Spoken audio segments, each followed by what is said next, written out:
Pronto, deixe-me primeiro bem-vindo a todos, mais uma vez, agora retomando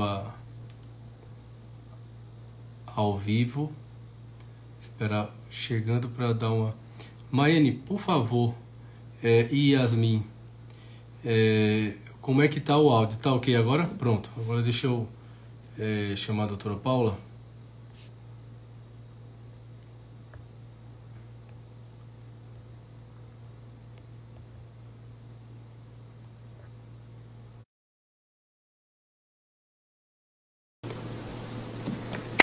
Doutora Paula, tá me ouvindo bem agora? É que tá chateado ainda. Tá chiado ainda. Perdoe-me? Ainda tá chiando? Deixa eu ver. Fala alguma coisa que a gente vê se melhorou. Vamos lá. Então vamos tentar continuar para ver se o áudio, né? Yasmin, se você puder dar um retorno. É quando coloca o convidado, né? Que estranho. E antes eu tava falando e tava dando certo. Realmente tá muito estranho. Deixa eu ver se eu colocando aqui o fone melhora. Deixa eu ver se eu tô com o meu fone aqui também. Posso tentar. Tô com o meu. Parece que melhorou. Pronto. Melhorou. Melhorou agora? 0, tá ótimo. Melhorou? Então ótimo. Então viva. Vamos ficar assim então, que eu tô com o fone, então agora, acho que agora vai melhorar. Deixa eu colocar aqui o tema da live, que o pessoal vai chegando. Aí. Obediência. E telas. Pronto. Então. Gente, enquanto ele vai colocando, deixa eu falar uma Agora... coisa. Instagram sacaneia todos nós, né? Então, bora lá. Esse tema é muito, muito, muito importante. Tenho certeza que alguém tem várias amigas que precisam disso. Então, ó, coloca ali coraçãozinho, aviãozinho, manda, porque isso aqui vai valer ouro. Obrigado. Então, doutora, vamos retomar o que eu havia colocado e acabou interrompendo em função dessa questão do áudio. Então, isso me preocupou muito porque, na verdade, o que a gente está observando é uma crescente desse problema. Um problema de relação patológica com as telas e os pais cada vez mais tendo dificuldade e se percebendo perplexos, infelizmente, para lidar com essa situação. E cabe a nós, claro, profissionais da área de saúde mental, estarmos abordando e tratando e fazendo um trabalho profilático, educativo,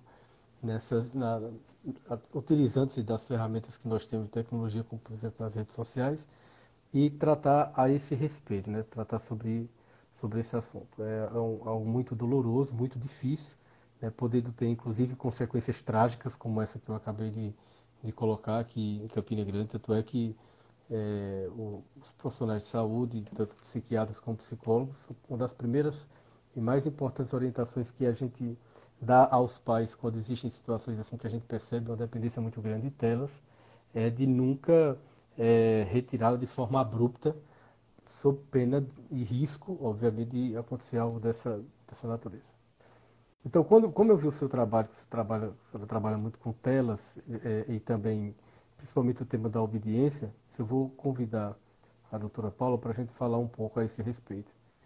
E assim, doutora Paula, eu tive a audácia de procurar conhecer um pouco mais sobre essa questão da obediência, não tão bem quanto o seu trabalho, mas uma coisa me chamou muita atenção, o sentido etimológico da palavra obediência, né? Que está diretamente relacionado à capacidade de escutar, de oferecer audiência, né? E a gente se questiona sobre até que ponto a criança, ela de fato, ela está ouvindo os pais ou ela ouve a quem precisa ser ouvida, a quem precisa ouvir, ou elas estão excessivamente ouvindo outros conteúdos através, por exemplo, dessas telas, e isso faz com que elas abram a audiência e a obediência aos conteúdos que estão nas telas e fechem a audiência para os pais e responsáveis e pessoas. Então, essa seria a primeira provocação para a gente começar a nossa Uhum. conversa, doutora Paula. Rafael, eu queria dizer assim, para a gente entender a origem do negócio, né? E é importante a gente entender a origem, que isso dá uma motivação a não fazer algo, né? Então, quanto mais está na inteligência, mais está na nossa vontade, né? Então, é interessante a gente saber a origem, saber por que que não pode exatamente. Eu acho que fortalece nos momentos difíceis, os pais, né, podem lembrar de algumas informações. Essas células da região pré-frontal, que são responsáveis pela capacidade de tomar decisões, a capacidade de filtrar o que é importante e o que não a capacidade de não só de decisão, mas assim de um filtro, né, um freio ali do que a gente pode falar, o que não pode e tal. Ela é subdesenvolvida na criança e no idoso. Tanto que a gente fala, né, que o idoso está muito sincero, a criança também, fala o que pensa, né? Justamente por isso, por uma questão anatômica mesmo. E aí, até os 7 anos, essa área vem sendo formada e mediante os estímulos que ela recebe nessa fase, até vamos colocar aí uns 7 anos mais ou menos, aquilo toma uma conotação para essa formação dessas células neuronais, que são muito importantes.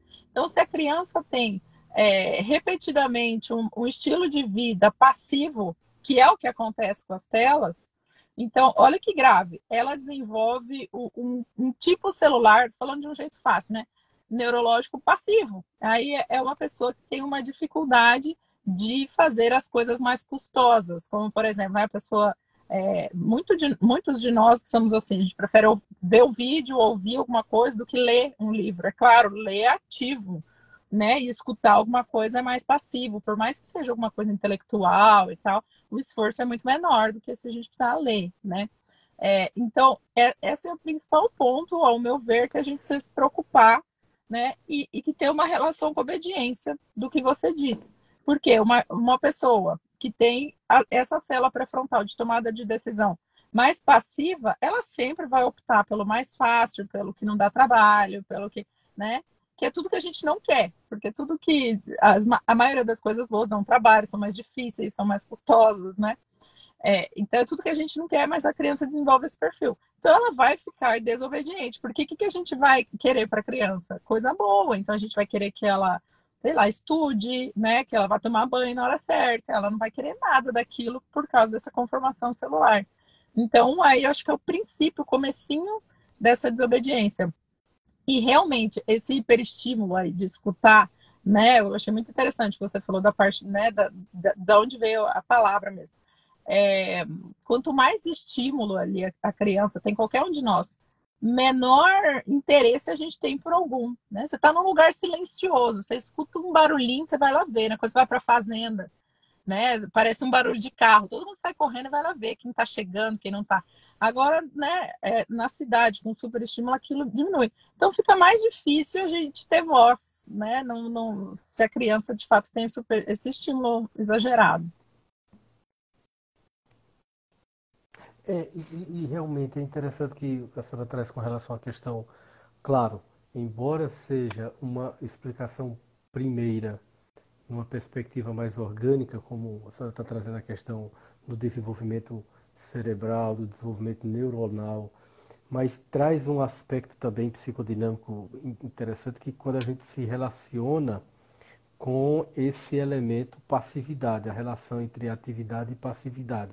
É claro que vai encontrar o suporte e as condições de possibilidade para vir a se realizar através dos instrumentos orgânicos que a gente tem, como por exemplo a nossa constituição nervosa, né, neuronal, como o Moçambique está colocando, de que em sendo subdesenvolvido na criança, e a gente está, claro, se voltando mais para tratar da questão infantil, é como se de fato a gente estivesse abrindo possibilidades somente para um desenvolvimento passivo, onde você estivesse ali se desenvolvendo numa posição, numa postura passiva. E não por acaso, claro, a gente não vai abrir muitas janelas e muitas abas para a coisa não sair do foco.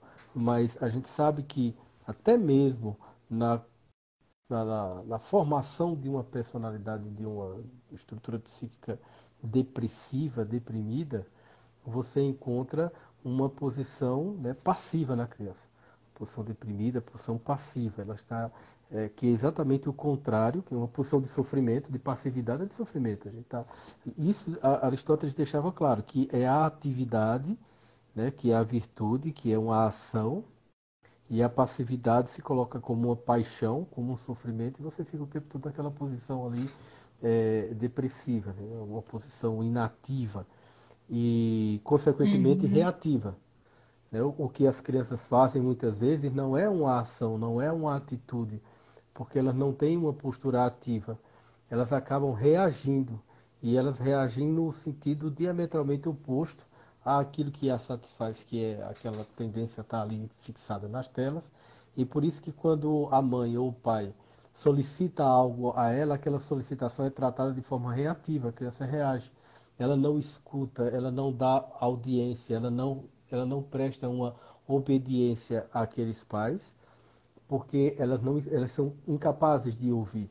A escuta dela não é uma escuta ativa, é uma escuta passiva. E quando os pais agem no sentido de direcionar os filhos, então eles não conseguem compreender aquela ação e ele não consegue entender o campo da ação e vai para o campo da reação. E a reação sempre é uma reação de quê? De, de, de, de, de procurar muitas vezes se posicionar de forma contrária, né? Claro, porque é mais difícil aquilo que está sendo solicitado a ela, vai exigir dela uma ação, vai exigir dela uma posição que ela não é familiarizada, porque ela está só o tempo todo ali passivamente, só recebendo a informação e reagindo, né, com cliques, com comandos e, e tudo que a estratégia, inclusive, de fixação da criança nas telas oferece, mas ela não tem, de fato, uma postura ativa. É como se houvesse um mecanismo nas telas de fazer com que o tempo todo a criança somente reagisse a submeter-se, né? Porque a obediência não é submissão, né? Porque a obediência requer o quê? Uma compreensão, uma escuta e ao escutar e ao compreender, segue, por exemplo, por autoridade, por reconhecimento daquela condução dos pais, aquilo que foi orientado. Mas para isso, ele não pode ter, como a senhora mesmo colocou, essa postura passiva, né, de um desenvolvimento, inclusive orgânico, de passividade. Será que talvez por isso, doutora Paula, a gente vê tanto crianças que estão assim, durante algumas horas, inclusive, no, né, diante de um tablet ou de um smartphone, etc.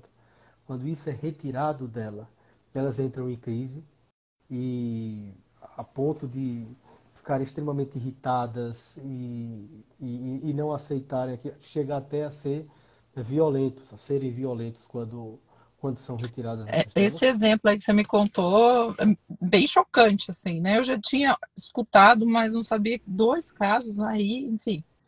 É, é o mesmo ciclo da dependência, né? Aquela questão de ter uma recompensa, e aí querer aquela recompensa de novo. Então, é aquela questão da necessidade de manutenção pelo prazer, né, que deu aquela recompensa. Então, retirar aquilo, você quebra aquele ciclo e a pessoa quer aquilo lá de novo. Um adulto, ele tem ainda o lado, enfim, a inteligência, né, vamos falar assim, ainda trabalha a favor, os argumentos ainda fazem algum sentido, né? Então, a gente tem essa ferramenta para trabalhar. A criança não tem isso, né? Então, é basicamente, unicamente o prazer. E aí, por que vem a desobediência, né, disso? Porque você tirou algo prazeroso, né? E é como se fosse um protesto, né? As crianças protestam muito, de diversas formas, né? Mas aí faz uma desobediência por protesto mesmo, de ter retirado isso. Mas é como um vício qualquer, assim, né? A retirada causa alguma reação. E eu achei interessante que você comentou da questão de ser reativo, Porque realmente é verdade, se a gente pensar no ponto de vista psicodinâmico, no ponto de vista físico mesmo. A criança fica, né, assistindo televisão, ela não quer correr no parque, dá trabalho, né? Correr no parque. Então, a passividade é geral, né, em todos os sentidos. Isso é muito ruim, muito ruim. Até para o estudo, né? Se a gente for pensar, o estudo ele é totalmente ativo. Aí a criança vai ter uma falsa Exato. impressão de dificuldade de aprendizado, aqueles diagnósticos errados de TDAH, né? Nossa, quantos, até de autismo, pela tela, justa até deficiência Sim. intelectual, simplesmente porque fica muito mais difícil, muito mais custoso. A gente pode dar um exemplo bem besta. Quando a gente sai de férias, né? Porque hoje a gente não tem férias, né? Depois de velho não tem férias. Mas lá atrás, quando a gente sai de férias, quando volta, parece que a gente não sabe nada, né? Meu Deus, esqueci tudo. Eu lembro quando eu trabalhava na prefeitura, não lembrava a senha do computador. A gente esquece. Então é isso, não foi estimulado durante um período, aquilo lá vai ficando. Então, a criança tem uma falsa impressão de dificuldade de escola, e aí isso desencadeia uma série de comportamentos, né, ruins na escola, em casa. Então, é muito mais grave do que a gente imagina a coisa, né?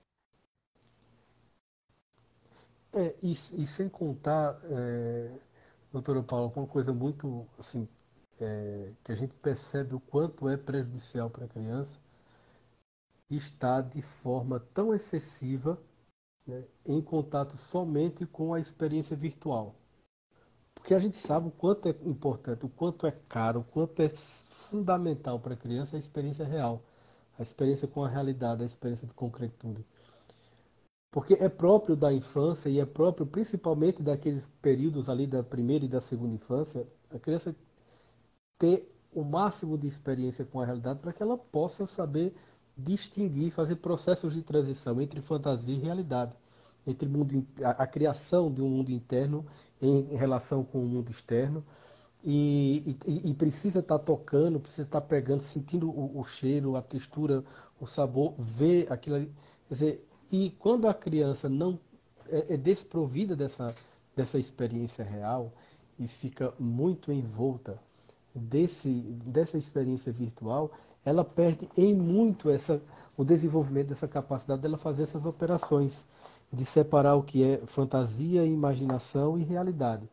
Ela toma a realidade como se fosse uma fantasia e fica fantasiando o tempo todo.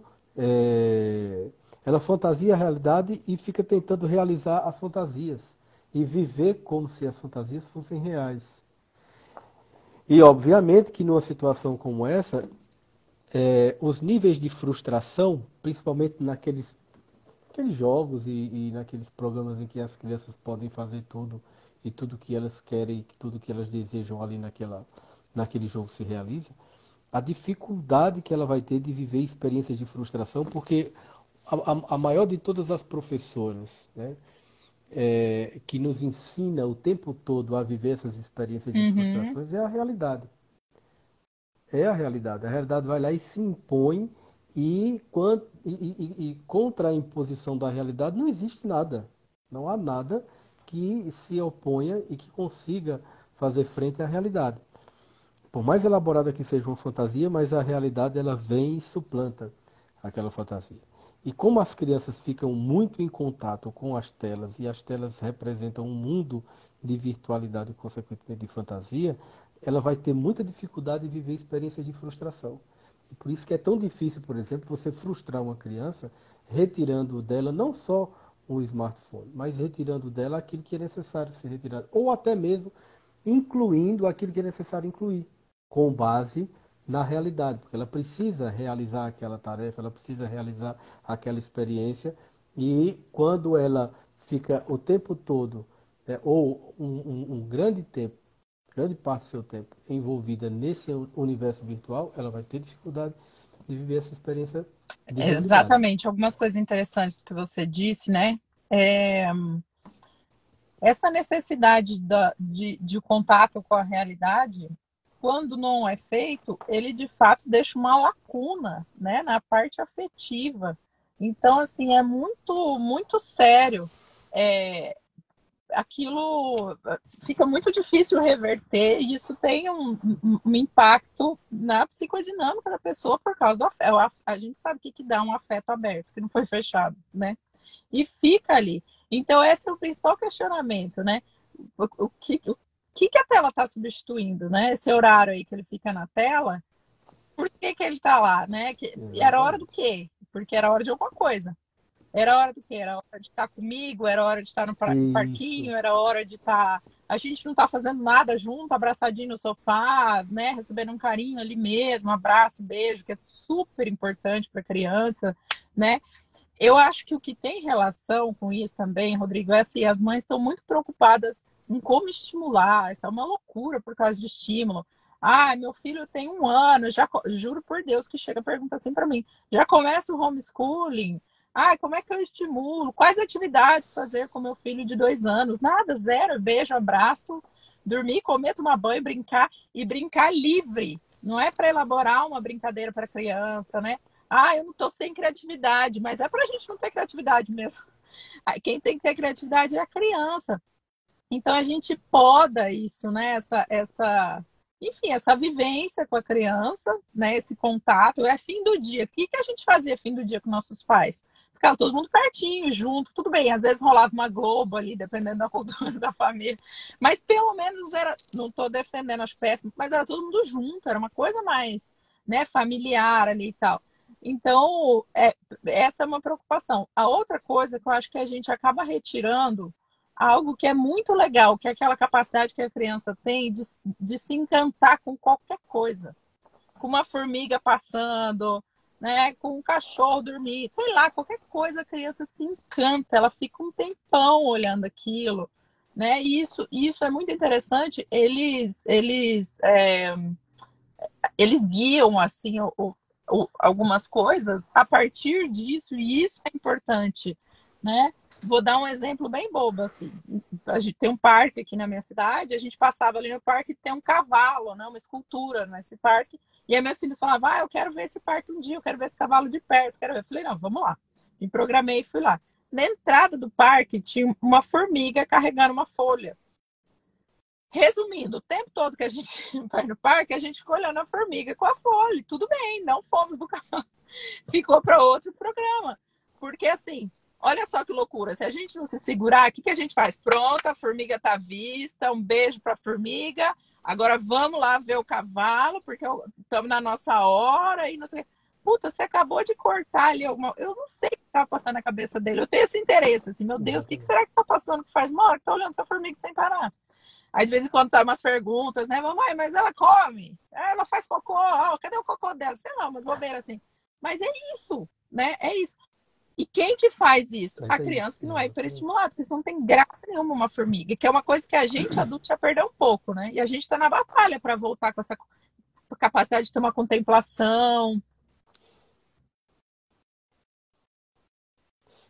E assim, Paula, olha só, essa coisa de que o pessoal tudo, como você mesmo viu, é uma loucura, o pessoal correndo aí por essa onda de hiperestimulação, sem se contentar com a própria estimulação. A vida, a realidade, tudo que nos circunda está nos estimulando. É uma estimulação visual, táctil, olfativa, de paladar. O mundo está aí nos estimulando das mais diferentes e criativas formas de estimular. E por que ficar com essa coisa de. É como se fosse assim uma ideia de estimulação estruturada e meio que artificial e forçada, que pode inclusive trazer muito mais malefício do que benefício. Porque o que você colocou aí é muito interessante. A gente vê muito isso no brincar, na perspectiva unicotiana, que é o brincar espontâneo e criativo. Não, porque há uma diferença entre o Uhum. brincar estruturado e que mais se aproxima com uma ideia de jogo, que tem regras, que tem isso, aquilo, outro, tal, e o brincar como um ato de criação. Você está ali criando, você está brincando, inclusive as mães algumas esquecem, mas outras nem sabem disso. Mas o grande brinquedo e o maior e mais importante brinquedo que a criança tem é sua mãe. O Winnicott chama até de que diz até que a mãe o playground da criança, o, o grande playground que ela tem. Porque ela brinca com a mãe e a mãe brinca com ela. E não é só aquele. Não é o brincar como uma diversão, como um passatempo. É o brincar como a realização de algo prazeroso, de algo criativo, de algo que você está vivendo ali com aquela criança, né? Então, você colocou muito bem a importância de se pensar o que é que está substituindo as telas. O que é que as telas, aliás, o que é que as telas estão Uhum. tá substituindo, né? As telas estão entrando aí num lugar que está um vazio. E se a gente parar para pensar, semelhante ao poder, existe uma frase, esqueci agora o autor, o poder não suporta vácuo. Alguém Não há ocupa, vazio no verdade. poder. Ele não suporta vácuo, né? O nosso psiquismo também, não existe vácuo no nosso psiquismo. Não existe, né? É, existe algo que está ali. Não existe um vazio, não existe um vácuo. Existe a presença de algo, a presença principalmente do eu, da unidade psíquica que está ali é, vivendo a experiência constante de integração. E a criança, ela precisa estar o tempo todo não sendo hiperestimulada, mas se permitir ser e viver na relação com o outro, e esse brincar é fundamental, e por isso que eu digo sempre às mães muito angustiadas, como é que eu faço para tirar esse menino do computador, tirar esse menino do tablet ou do celular e tal. Aí, algumas até são mais, né, eu vou tirar, simplesmente tirar, tirar e acabou, deixa ele chorar. Calma, você pode não só partir da ideia de que você está tirando algo. Por que você não pensa na possibilidade de você incluir e que espontaneamente, naturalmente, aquilo que é menos importante vai embora? Então, se você se presentifica, se a atividade que você se propõe é ali envolvente, que faz com que seu filho esteja ali por inteiro, que faz com que você esteja ali com ele, vivendo uma experiência de inteireza junto com ele. Onde é que vai haver espaço para a tela? Não vai haver. Vai haver sim uma troca de olhar, olho no olho, um toque, um sentir o cheiro um do outro, aquela coisa que a criança gosta muito, que é a experiência concreta. Isso vai acontecer e espontaneamente, naturalmente, a tela sai. A tela só está entrando porque existe um vácuo ali. E como o nosso psique não encontra vácuo, qualquer coisa entrete ali. Só que a tela não é qualquer coisa. A tela é algo que contém em si uma hiperestimulação visual, principalmente dependendo da paleta de cores, dependendo de uma série de questões que estão ali envolvidas naquele material que está sendo veiculado pela tela, que vai prender o seu filho, né? E aí vai ser mais difícil você tirá-lo. Mas aí você não vai tirar de forma abrupta, você vai incluir, você vai colocar algo, né? Inclusive, quando eu estava preparando esse curso que eu vou lançá-lo na semana que vem, eu coloquei exatamente um passo a passo, onde dá para você primeiro entender o que é, de onde vem a tela, por que a tela, a questão do cyberespaço, o que é esse mundo cibernético, que a gente não tem como Uhum. a gente se desvincular. Estamos aqui, um pai e uma mãe, existem vários pais, várias mães profissionais que estão aqui agora nessa live, né, nos acompanhando. E nós só estamos aqui juntos fazendo esse Uhum. trabalho porque existe a tecnologia, porque existe esse cyberespaço. Só que esse cyberespaço está nos governando também. A ideia de cyber, a palavra cyber, né, que vem de origem grega, que quer dizer também governo, a gente de certa forma está sendo governado por essas tecnologias, por esses recursos. A gente tem que ter a ideia de que nós precisamos ficar livres disso. Não é sem a tela, mas Uhum. livre delas. Né? Por quê? Porque a liberdade implica a capacidade da gente escolher. E no brincar, a escolha é muito importante. Como você disse, veja como espontaneamente, naturalmente, seus filhos escolheram uma formiga, ao invés de um cavalo. Na verdade, não era, salvo engano, desculpa se eu entendi errado, mas era a escultura de um cavalo. Não chegava nem a ser o É. cavalo real, né? Era a escultura. Então eles preferiram uma formiga viva, espontaneamente ali se deslocando, com a sua folhinha ali nas costas, tal, uma enfileirada a outra, e eles acompanhando, do que aquela escultura. Então, a força e o poder da espontaneidade como realização de um brincar. Exatamente. E a gente tem que se cuidar para não estruturar tudo, né? Uma coisa interessante que você falou é Sim, que tem uma desensibilização, né, dessas coisas reais que a gente vê. Com excesso de tela, perde essa capacidade de achar, né, o belo nas coisas simples. E aí, Rodrigo, eu acho que alguns pais, talvez nessa retirada, podem ficar com essa sensação de que não deu certo, porque uma vez eu tentei e aí não deu. Eu tentei reduzir, meu filho não gostou. Eu tentei fazer, né, introduzir uma coisa, meu filho não quis. É que tem que fazer de novo uma sensibilização, né? Então, de fato, vai ser uma coisa perfeito, gradual. Não é que, né, no primeiro dia já vai achar maravilhoso e as coisas estão resolvidas.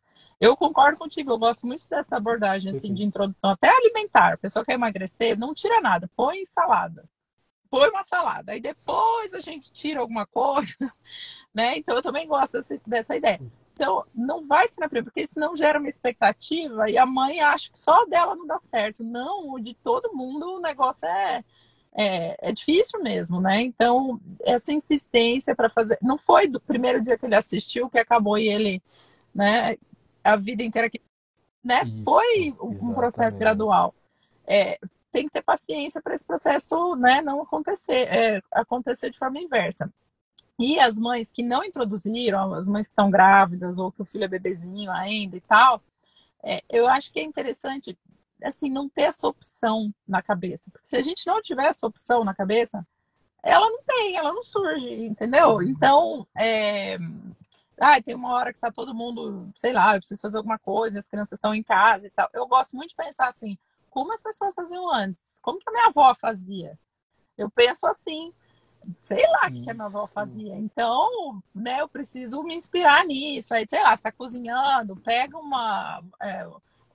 pote de plástico ali, joga no chão, pronto, acabou. Isso aí eles já vão se divertir, eles vão colocar na cabeça, vão fazer que é chapéu e tal. Ah, os meus não fazem. Talvez é porque eles tenham perdido essa capacidade de criatividade, mas ela é recuperável. E é bonito isso, é bonito. Você comentou É. que a mãe é o playground, né, mais interessante para os filhos. Eu lembrei, quando eles eram pequenininhos que estavam engateando, eu lembro que eu deitava naquele tapetinho deles e eles ficavam, pegavam no meu cabelo e ficavam olhando. Aí um chamava o outro para ver o cabelo, Isso. né? Aí eu pegava no pé e tal. E eu achava maravilhoso, que eu estava descansando. Pois é, e você não estava só descansando, você também estava recebendo e trocando com ele toda essa Uhum. experiência afetiva, né? E criando vínculos e criando, claro, reforçando, criando, reforçando, alimentando, porque é interessante, a mãe é um ser fantástico, porque é, as mães, elas quando amamentam, elas não estão apenas nutrindo os filhos, elas estão alimentando os filhos. E há uma diferença importante entre nutrir e alimentar. O leite está ali nutrindo, mas a textura, o toque, o cheiro, o olhar, o carinho, aquele manejo ali, aquela relação entre aquela mãe e aquele bebê está alimentando aquela criança de humanidade.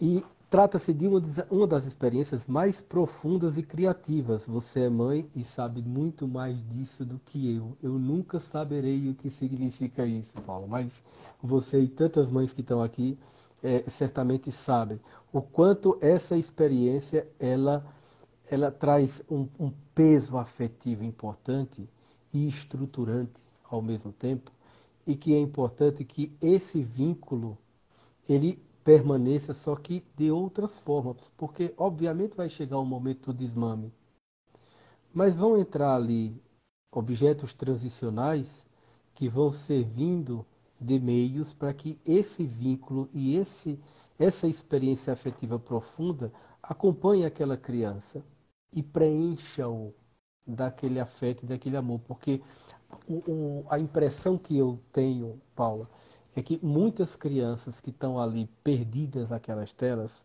na verdade estão Uhum. profundamente vazias desse afeto fundante materno e paterno, da qualidade do investimento afetivo que se faz necessário que aquelas crianças não têm. Então, quando você citou essa sua experiência, né, de deitar no tapete e seus filhos virem e começarem ali tocar e sentir você brincar com o seu cabelo, uma coisa.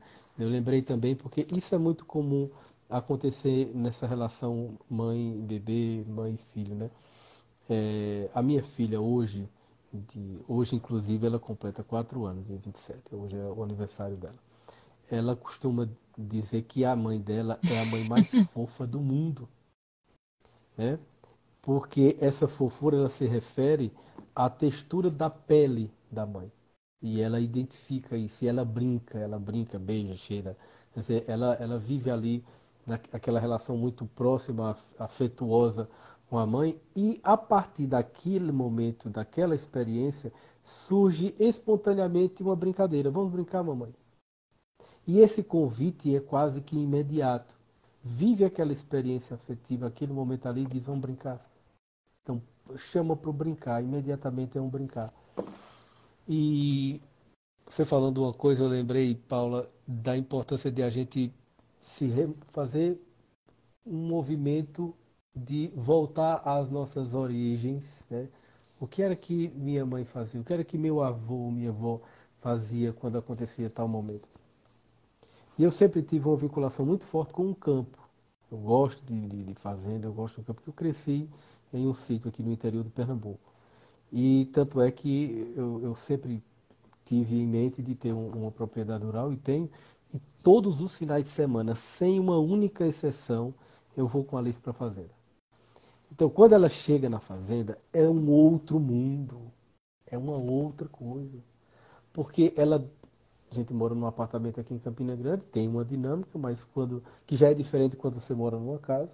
Mas quando você vai para um ambiente rural, que é um ambiente absolutamente livre e que você está ali em contato com um monte de estímulos naturais, você percebe que a interação e a desenvoltura daquela criança passa a ser outra completamente diferente. E ela começa a brincar com as coisas mais simples, como você mesmo colocou. É uma formiga andando, é uma ovelha que chega, é um cavalo que está ali no pasto, e um passarinho que vem, um passarinho que tem a cabeça vermelha, outro chega que é todo amarelinho. Então, tudo isso ela começa a interagir. Não Uhum. cabe telas aí. Tá tudo preenchido. Não cabe telas. Rodrigo, Tá uma tudo coisa preenchido. interessante assim, parece uma bobeira, mas eu vejo como muito, muito importante. A constituição física muda porque a criança não vai para a tela, ela vai para onde? Ela vai subir em árvore, ela vai correr, ela vai andar de bicicleta, ela vai. Então, isso, a musculatura, né, como a gente forma ela na primeira infância, é aquela pessoa, nossa, fulano vai na academia uma semana e já né, tem um resultado. É disso, porque ele tinha uma memória muscular de quando era criança, fez bastante atividade. Então, eu acho isso extremamente importante. Todo mundo quer, né, ter essa facilidade futuramente, e isso impacta, tá desligando aqui meu carro, e isso impacta a gente sabe muito, né, a força, principalmente no homem, o que, que ela significa, força física, enfim, então ter esse Sim, impacto sim, bem sim, sim, importante. sim. E outra coisa que a gente estava comentando dessa questão do espaço, né, que espaço que está sendo ocupado, né, do que está entrando, a tela está entrando no lugar de quê exatamente? Assim, mas é que eu precisava fazer tal coisa, por isso que eu liguei a televisão, eu não tinha como fazer, aí eu dei meu celular, não sei o quê. Mas esse fazer alguma coisa, em geral, dá para a criança participar, e é tudo que ela quer. A criança quer participar. Então é o quê? É cozinhar. Então pega um Isso. banquinho, coloca a criança do lado. Quando a gente quer realmente uma coisa, a gente busca a solução, né? Não um problema, mas é que não dá, daí vai se queimar. Não dá, põe mais salada, enfim. Buscando a solução mesmo, aquilo lá vai ser um momento afetuoso, porque a criança vai ter a sensação de pertencimento, né? Que ela está participando. E não que a mãe faz uma coisa ela inclusive atrapalha a mãe, né? Aquilo, de certa forma, é percebido. Bom, deixa eu ficar para cá, né, que eu atrapalho. Então, talvez seja um pouco mais difícil, mais demorado, né, quando a gente faz alguma coisa com o filho junto, né? De fato, as coisas, né, fazer compra, meu Deus, eu faço em meia hora sozinho, em 2 horas com eles. Mas eles estão participando, estão escolhendo, estão vendo. Então, tem que ter essa programação, essa paciência, né, para a gente conseguir interagir. É bom para eles, eles gostam, né, eles se sentem amados, eles se sentem, a sensação de pertencimento todos nós queremos ter, né, isso é nosso, do ser humano. A gente quer, enfim, né, participar. Então, é uma forma de demonstrar amor, né, fazer a criança participar. Então, interessante. Paula, e assim, realmente é muito interessante você estar trazendo a questão da necessidade da criança se sentir reconhecida como alguém que está ali tomando parte do que está acontecendo. Ela não está ali alheia ou como uma coadjuvante, ela está ali como alguém que está atuando e agindo no mundo. Isso é fantástico e assim, e olha o quanto facilita uma passagem de uma posição de desobediência para uma posição de obediência. Como fica mais fácil para a criança ter uma atitude de obediência quando ela participa, quando ela está ali tomando parte com você daquilo que está sendo feito, porque ela está interagindo, então ela está ali ouvindo, ela está ouvindo o seu comando, o seu direcionamento, ela está ali numa posição de obediência, porque ela está ali ouvindo, e as coisas fluem com muito, porque tudo, outra coisa muito importante que a gente tem que entender é o seguinte, a necessidade que a gente tem de se comunicar bem com as crianças. E a comunicação não perpassa somente pela questão da fala, não. A comunicação também ela passa, sobretudo, pelos afetos. Né? Então, quando você abre espaço para que aquela criança entre naquele seu universo, começa a participar, é como se você dissesse assim, vem para cá, eu estou aceitando, eu estou reconhecendo você e eu estou integrando aqui e estou contando com você aqui. A criança percebe isso e vai começar a se envolver. Então é claro que vai ficar mais fácil para a questão da obediência. Eu vi até que, fazendo um parêntese, que o Farias até colocou um comentário aqui, disse, minhas filhas trocam as telas por qualquer jogo de tabuleiro em família. A gente que precisa de disciplinar e proporcionar esses momentos aos filhos. Os pais precisam fazer isso.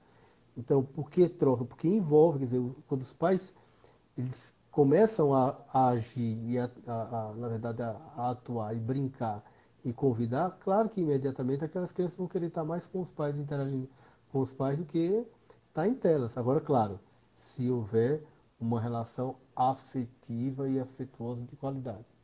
Se isso não existir, a gente vai ter que construir, vai ter que criar, vai ter que formar. A gente só não pode deixar os filhos abandonados às telas. Exatamente. Rodrigo, e vai criando memória afetiva, né? Esses momentos em família, ainda os que não são tão maravilhosos. Estou falando de uma casa agressiva e tal. Mas. Paula, desculpa Não. te interromper, perdoe-me de verdade, mas deixa eu só colocar esse comentário aqui, porque foi muito. Eu espero que ela ainda esteja aqui na live. Thaís colocou aqui, meu Deus, eu amamento meu bebê olhando para o telefone. Né? Então, Thaís, foi muito importante você colocar isso, embora seja algo tão pessoal e tão profundo, mas ao mesmo tempo o reconhecimento e até uma confissão pública do reconhecimento que você está fazendo. A dica é, olhe para o Não seu fica nem bebê, perto com o seu. mande beijos para Não ele. fica nem perto. Eu tô aqui, ela falou. Thaís, eu vou falar como mãe. Eu entendo Ah, que ótimo. fica tão corrido que é o único momento que na nossa cabeça a gente tem para fazer as coisas. Mas não é o momento. Né? O momento que eu digo assim, porque você não tá dormindo, não tá tomando banho, não tá, então parece que é um momento que parou, que dá para responder alguém, dá para, né, mas esse aí não vai voltar, então eu concordo. Nem leva o celular, né, para Ah, que maravilha. Uma mãe para a falando para gente outra, é isso aí. não ter essa É isso tentação, aí. deixa lá. E aí é aquilo, não cabe. 2 segundos que você olha para aquele serzinho, já não cabe, você já, né? Já esquece. E, ó, quem tá amamentando pode ficar sem responder, pode ficar o que quiser, né? Tem licença poética para fazer, para ficar ausente, para, né, deixar alguém no vácuo, tá liberado. Rodrigo, e outra coisa que, assim, você estava comentando, né, da questão a gente está falando da passividade e tal. Eu tenho uma teoria, assim, né, enfim, o pensamento de que, da onde que acontece tudo isso? Porque nós estamos passivos. E aí a gente não quer ter o trabalho, porque dá trabalho, ir no parque exige uma energia, enfim. Então, outra coisa que eu vou dizer que Sim. parece uma bobeira. Mas então, assim, primeira coisa que eu acho que a mãe que quer tirar dela tem que fazer, ver se tá tudo bem com ela, assim, vitamina, alimentação, se tá legal. Porque às vezes tá tão cansada, às vezes é cansaço, é falta de disposição de preencher aquele espaço que a gente está falando. Então, o primeiro passo, na minha visão, é esse, assim, vai lá ver. Vê se, às vezes, uma coisa que a gente repõe já melhora a tua disposição e você vai conseguir fazer aquilo. É, e aí a gente consegue fazer o que é difícil porque sabe que aquilo tem que ser feito, né? E pronto, acabou. Mas a maioria, na minha visão, é isso. É uma indisposição orgânica mesmo, né? Que está com alguma deficiência, sei lá, de vitamina, alguma coisa. Ou dinâmica mesmo, né? Como a gente explicou lá que a criança fica, talvez nós também estejamos, né?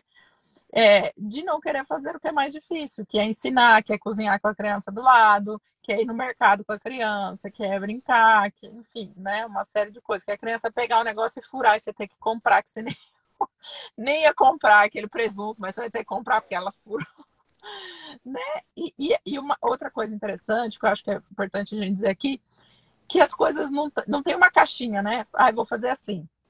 Ele vai ficar lá assistindo televisão, aí depois eu vou ter um momento de carinho com ele, depois a gente vai comer, depois, tá, beleza, uma coisa é a rotina, eu sou, né, a rainha da rotina, eu super sou a favor.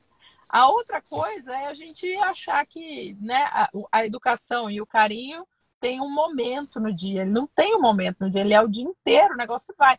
Então eu levo pro mercado, mas eu tô dando carinho, eu tô ensinando, e cada fase uma coisa. Tô na fase da pré-alfabetização, tô com as crianças. Pega um negócio e vou falando cada um a letra enquanto vai pagando e tal.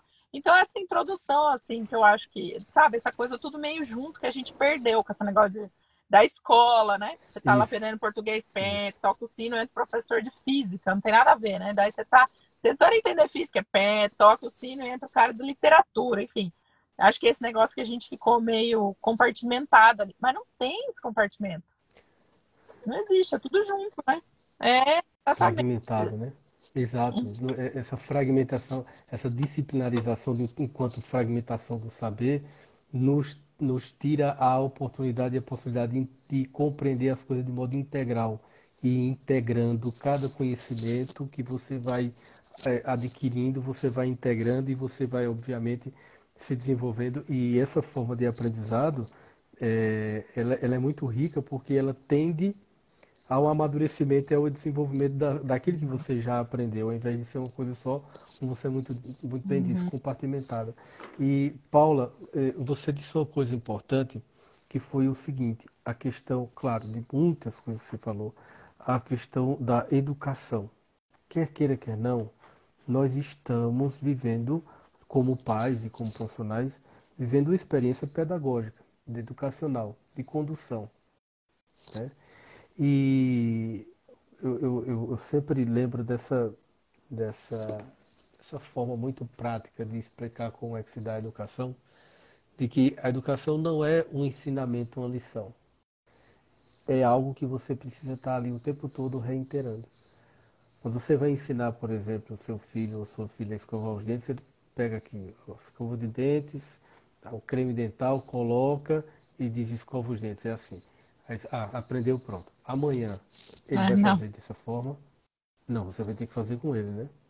Aí depois, no outro, de manhã você vai fazer isso com ele, meio-dia você vai fazer isso com ele, à noite você vai fazer isso com ele, até, e isso vai passar meses e até anos, né? Até que ele entenda que aquilo ali Uhum. integrou nele, né? Então, é muito importante essa questão da educação, porque o tempo todo a gente está tendo que lidar com essa ferramenta. Mas assim, Paula, a gente já está aí mais ou menos com 1 hora de live. Eu, além de te agradecer, quero convidar a todos que estão aqui a se inscreverem no link da bio para participar de um aulão sobre telas, né, sobre a liberdade de pais e filhos das telas. Porque não é só os filhos que têm que se Uhum. libertar das telas, os pais também. E a você, Paula, o meu agradecimento, a minha gratidão, a minha alegria de ter pela primeira vez feito essa live com você, ter aprendido tanto e ter lhe ladeado nesse momento. Estou muito agradecido mesmo, muito Imagina, grato de verdade. conte comigo e eu já quero teu curso, porque essa estrutura aí que você falou, de onde que veio as telas, né? Por que que elas entraram? Sensacional essa construção aí, que é preciso ser feita, não adianta falar desliga, né? Essa construção aí, muito boa, muito boa. Exato, exato, exato, Paulo. Sabe por quê? Uma coisa que me chama. Porque assim, eu vejo que muitas vezes se joga mais a coisa Uhum, do tira as telas. A criança não pode ter tela. Mas por quê? Porque, por exemplo, eu até estava tratando isso numa outra live que eu fiz essa semana, que eu até toquei nessa questão da tela. Por exemplo, isso aqui é uma uhum. tela. Isso é uma tela. Até porque etimologicamente a palavra tela é o quê? É tecido. A gente tem um tecido. Né? Então, o tempo todo a gente está se deparando com telas que servem para nos comunicar e nos transmitir uma informação. A questão é que essa tela aqui é uma tela digital e que vincula o nosso ser no mundo a uma experiência digital, né, que vem de dígitos, dos 10 dígitos de nossas mãos, né, de onde vem a numeração de 0 a 9, né, e por isso que toda a linguagem da informática é uma linguagem matemática binária, né, porque trabalha com dígitos. E a gente esquece que essa é uma realidade. A gente está na terceira revolução, né? Foi a primeira revolução agrícola, a revolução industrial e agora a digital. E nós não estamos isentos e não podemos nos isolar dessas ferramentas. Mas a grande questão é Uhum. entender primeiro o que é isso, entender o que é esse mundo digital, o que são as telas, e saber que cada tela é diferente, que não é só a questão do tempo de exposição, mas também o conteúdo e a qualidade. Quer dizer, é um monte de coisas que a gente não pode só tratar como colocou tela, tirou tela. Uhum. Peraí, o que é que está por trás disso? E essa ausência afetiva, essa ausência dos pais, e esse excesso? Então, realmente eu me debrucei para pensar bem um curso que pudesse atender de forma assim, bem, bem Uhum. pé no chão mesmo, sabe? Ó, não vamos criar aqui tipo, uma espécie de cruzada contra Uhum. esse instrumento, porque ele também pode ser muito bem utilizado, né? Mas também a gente não pode deixar os filhos ao sabor disso e acontecer verdadeiras tragédias como essas que aconteceram recentemente aqui, Nossa. que me comoveu muito, Paula. Isso foi e essa foi a razão pela qual, e claro, o crescimento, né, que a gente vê isso no consultório, a quantidade de crianças que ficam o tempo todo ali naquele smartphone ou no tablet. Meu Deus, e aí você olha do lado, o pai está fazendo aqui na sala de espera. Os pacientes vêm para o atendimento, aí está lá o filho no smartphone, o pai também, ou a mãe. Quer dizer, meu Deus, o que é isso? Né? Então, será que é só uma questão das Uhum. crianças e os pais também? Qual é a parte dos pais nisso aí? Então, a ideia é essa, Paula, e eu fico muito feliz e agradecido de verdade por ter podido contar com você nesse momento. E, de fato, lhe digo, vou Eu ia me falar isso, aperrear estou outras à vezes também. disposição e vai ajudar muitas famílias, tenho certeza. Parabéns pelo trabalho. Desculpa o Muito ambiente, obrigado. Paula, tá? muito obrigado. Gente, foi um prazer. Não, que é isso. Eu que agradeço a sua Obrigada. Até disposição. mais. Viu? Tchau, tchau. Obrigado mesmo. Tchau, gente. Obrigada. Gente, boa noite. Um abraço. Tchau, tchau. Deus abençoe.